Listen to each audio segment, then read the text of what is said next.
बिस्तारै हुँदैछ देशभरिबाट। सबै दिदीबहिनीहरूले अब तयारी गर्दै हुनुहुन्छ। त्यहाँ सजिलै गते खोज्नका लागि तयार हुनुभएको छ नि, हो कि होइन भन्नुहोस् त? यो पटक न्याय लिएरै घर फर्किनुहुन्छ, हो कि होइन? जुनसुकै परिस्थितिसँग पनि सामना गर्न तयार भएका हाम्रा दिदीबहिनीहरू अब शक्तिमा बदलिसक्नु भएको छ। अब न्याय खोज्नुहुन्छ, हो कि होइन? हो कि होइन? सबैजनाले हेरिसक्नु भएको छ यहाँ भने। यहाँहरू सबैजनालाई मैले के आग्रह गरेँ भने हाम्रो आन्दोलन कन्टिन्यू छ, निरन्तर छ।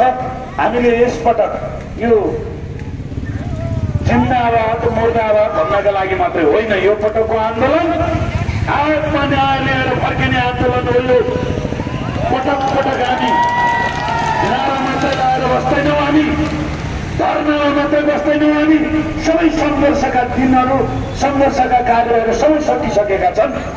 अब तयारी भनेको अन्तिम तयारी हो कि होइन?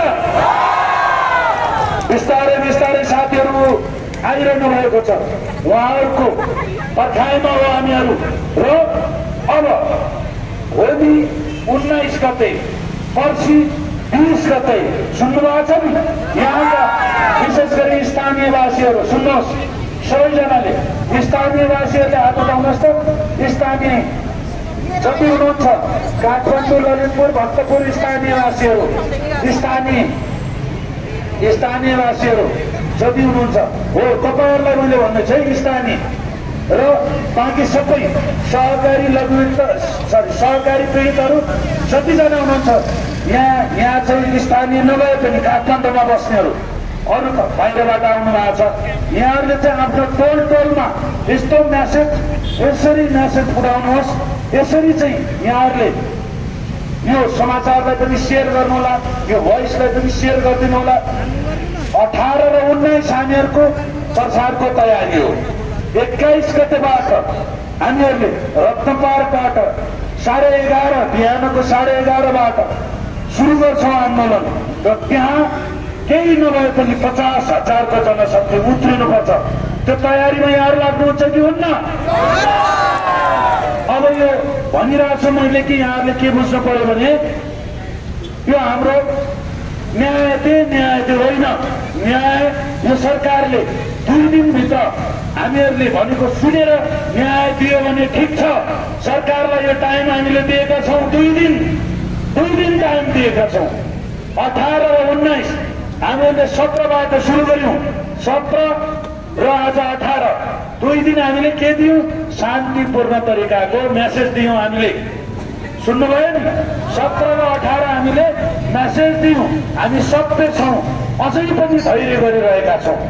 अझै पनि हामीलाई न्याय नै चाहिएको हो, तिमीहरूको कुर्सी चाहिएको होइन हामीले भनेका छौँ। तर अब 19 र 20 तयारी के तयारी सुन्नुभयो? 19 र 20 तयारी। 21 यदि सरकारले सुनेन भने 21बाट हामी यसरी अगाडि बढ्छौँ। त्यो कुर्सी पनि पर्यो भने कुर्सी पनि पर्न सक्छौँ, हो कि होइन?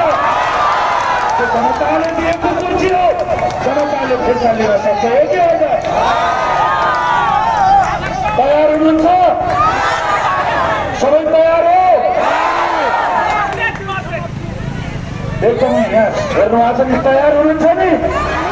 यतिको विरुद्ध तात्तिसकेपछि तयारी भयो भन्ने बुझौँ हामीले। तयारी भइसक्यो। त्यसै कारणले गर्दा 21 गते रत्नपार्कबाट सुरु हुने, 11:30 बजेबाट सुरु हुने हाम्रो आन्दोलन 21 पछि रोकिँदैन, कुनै पनि हालतमा रोकिँदैन। जुनसुकै चुनौती आए पनि हामी सामना गर्न तयार छौँ।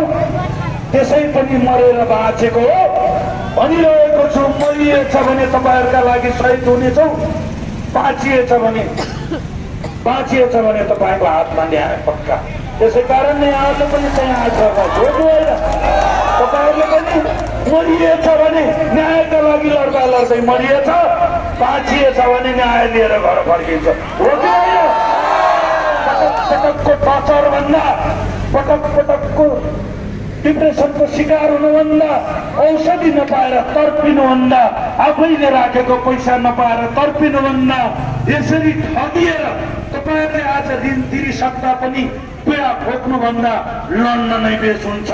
एकछिनको पीडा त्यही सकिन्छ, तर पटक पटकको पीडाले यहाँ पोल्छ, भित्र भित्र बनिरहेको छ, जलिरहेको छ। अब हामी चल्दैनौँ, अब न्याय खोज्छौँ। तयार हुनुहुन्छ नि? ल, यहाँहरू सबैजना तयार हुनुहुन्छ?